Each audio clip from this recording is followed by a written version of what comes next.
Alors, coucou me revoilou, c'est Zélie Guidance. Je voulais vous faire un petit tirage sur la dernière pleine lune de l'année.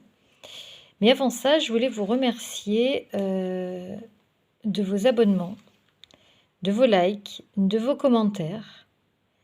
Et franchement, ça m'encourage à continuer. Continuez à vous abonner parce que les abonnements ont un petit peu ralenti cette dernière semaine. N'hésitez pas, si ça vous parle, n'hésitez pas à vous abonner, à en parler autour de vous, à partager la chaîne. Ça me fait plaisir, ça m'encourage à continuer, à vous faire des guidances générales.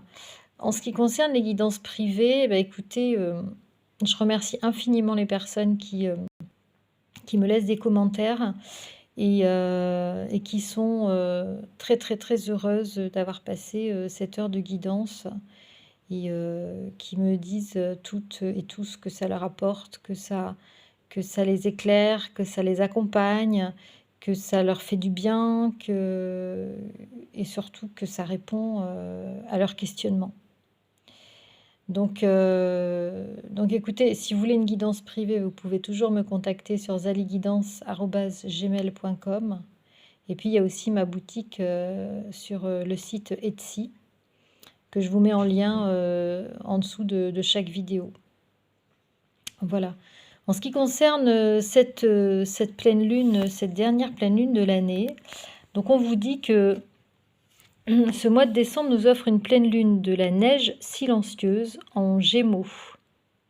Le 8 décembre à 5h08, elle a commencé ce matin. Et une nouvelle lune en Capricorne le 23 décembre à 11h16. Cette lune marque la transition entre les lunes automnales de l'ouest et les lunes hivernales du nord. Les jours et les nuits sont froids et le silence qui accompagne les chutes de neige s'installe sur la terre. Les animaux font leurs derniers préparatifs pour le sommeil hivernal qui enveloppera bientôt la terre-mère. Les étoiles brillent plus fortement à ce moment de l'année et nous sommes émerveillés par la beauté du ciel nocturne. Nous méditons sur notre connexion avec l'univers, le grand tout. Cette pleine lune en Gémeaux sera un temps d'amour, de partage et de rassemblement. Alors, on va s'arrêter là parce que justement, j'ai fait un tirage et la première carte que j'ai tirée, c'est Vénus. Et donc, c'est bien représentatif de cette pleine lune qui est dans des énergies d'amour. Et avec cette carte, Vénus, c'est la déesse de la beauté, c'est la déesse de l'amour, c'est aussi la déesse du rire et du bien-être. Donc avec cette carte, on vous invite à prendre soin de vous, pas seulement sur le plan extérieur, mais aussi sur le plan intérieur. J'avais à côté tout à l'heure le petit livret sur la lune, donc je vais vous rechercher en essayant de ne pas trop déstabiliser la vidéo. Toi, c'est le Béline. Où est-ce que j'ai mis mon petit livret? Il est là. Donc, on vous invite, avec Vénus, à vraiment prendre soin de vous. Et je peux vous lire aussi un petit rituel concernant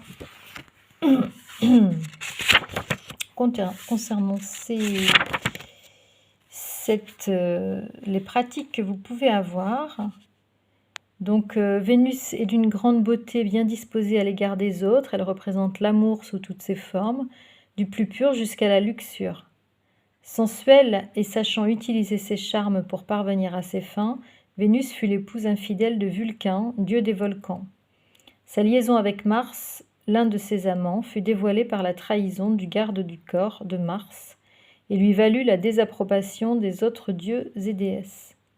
De cette histoire d'amour naîtra notamment Cupidon, dieu de l'amour. Cette carte indique que tu dois te réserver des moments d'indulgence avec toi-même, prendre soin de ce corps que la nature t'a donné et profiter des plaisirs de la vie et ne pas t'oublier. Alors ça fait entièrement écho, je trouve, au tirage que j'ai fait ce matin, à la guidance sentimentale, qui vous invitait également à prendre soin de vous, à vous reposer, à vous bichonner, à vous donner de l'amour en fait. On vous invite ici à vous donner d'abord de l'amour à vous-même. On vous propose un rituel, c'est le moment de t'offrir un moment de confort rien qu'à toi, un instant de beauté physique et spirituelle et de te concocter un bain d'huile de Vénus. Celui-ci nourrira ta peau et ton âme des blessures et des trahisons passées. Dans un bol, mélange une cuillerée à soupe d'huile d'amande douce pour la beauté, 5 gouttes d'huile essentielle de lavande pour la bonne santé et 5 gouttes d'huile essentielle de sauge pour la longévité. Masse ton corps avec cette huile en insistant sur les parties les plus sèches. Voilà le rituel qu'on vous propose de faire. N'oubliez pas également de mettre, j'y pense maintenant, vos pierres à la lumière de la pleine lune pour qu'elles se rechargent. Je pense que c'est ce que je vais faire à la suite de cette guidance. Alors j'ai tiré la carte du dernier quartier. Même si on est à la pleine lune, on vous parle ici de vos énergies. Alors, le dernier quartier représente des énergies un peu entre deux lunes. Il est vraiment à mi-chemin entre la pleine lune et la nouvelle lune. Et ce sont des énergies en demi-teinte.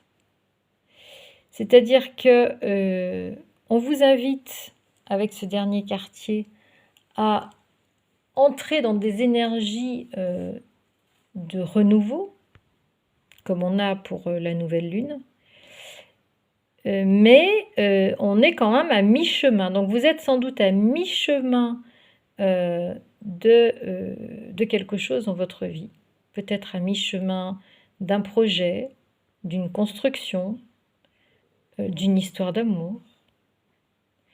En tout cas, vous êtes à mi-chemin. Vous avez fait la moitié du parcours. Ça vous parlera peut-être. Adaptez-le à votre situation personnelle.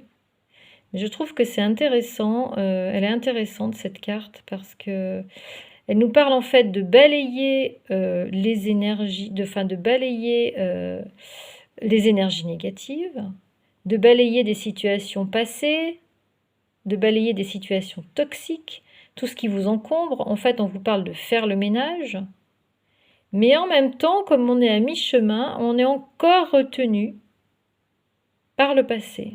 On est encore retenu par ces... Il y a quand même quelque chose qui nous retient, d'accord? On n'est pas totalement débarrassé de ces poids, de ces lourdeurs, de ces entraves, de ces chaînes. Voilà.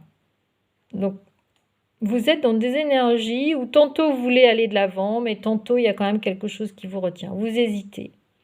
Et c'est un peu peut-être le sens de ce que beaucoup d'abonnés me demandent en ce moment.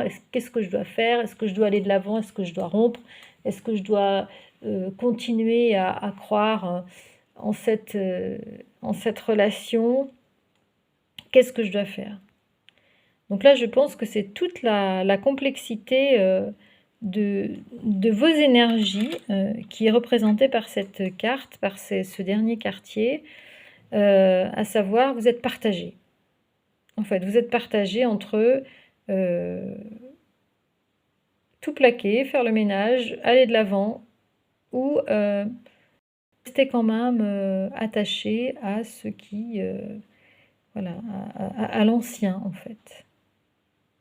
Et je pense que les choses vont se décanter au fur et à mesure, et vous finirez par trouver j'entends votre bonne guidance intérieure. Et enfin, on termine par la carte du lynx. J'ai tiré la carte du lynx.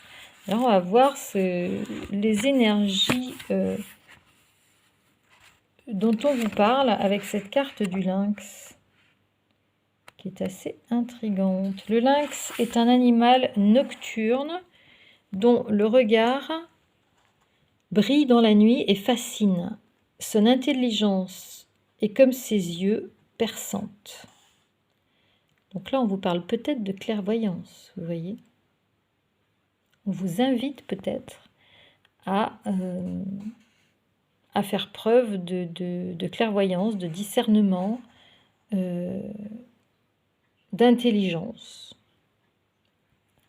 Et ça fait également écho à l'avant-dernier tirage que j'avais fait, sentimental, où on vous parlait d'une rupture à venir, mais qu'il fallait, pour faire cette rupture, il fallait garder son discernement, son intelligence. Il y avait des choses à mettre en place. On vous demandait de rester calme dans la paix. Alors, je vous lis la carte du lynx. On dit du lynx qu'il est le gardien des secrets oubliés, du secret des magies disparues, ainsi que du savoir occulte. Donc là, on fait carrément allusion à la spiritualité. Le savoir occulte, découvrir des choses qui sont cachées, qui ne sont pas visibles, qui sont dans l'invisible. Alors pourquoi? Parce que le lynx ne dit rien, ne dit jamais rien. Il est le plus silencieux de tous les animaux qui frayent sous la lune. Certains pensent d'ailleurs que le sphinx, ou sourire énigmatique de l'Égypte ancienne, était un lynx et non pas un lion. Impassible, calme et pourtant guerrier, il enseigne le respect et la précaution. Les plumeaux de ses oreilles sont des antennes, son ouïe est exceptionnelle. Avoir tiré cette carte est une grande chance, car ce mystérieux animal incarne la lucidité et le discernement. Vous voyez, c'est ce que je vous avais dit précédemment. Il t'aidera à trouver et à comprendre ce qui est dissimulé, à déjouer les pièges. Grâce à lui, tu seras relié à la clarté du ciel. Sans que tu le perçoives distinctement, le lynx va te protéger de la perfidie de tes semblables.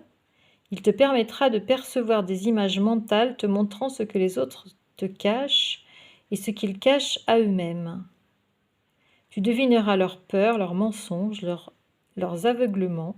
Tu deviendras plus clairvoyante. Donc là, c'est évident que vous êtes très certainement dans ces énergies-là, dans ces énergies de clairvoyance, ou en tout cas, on vous invite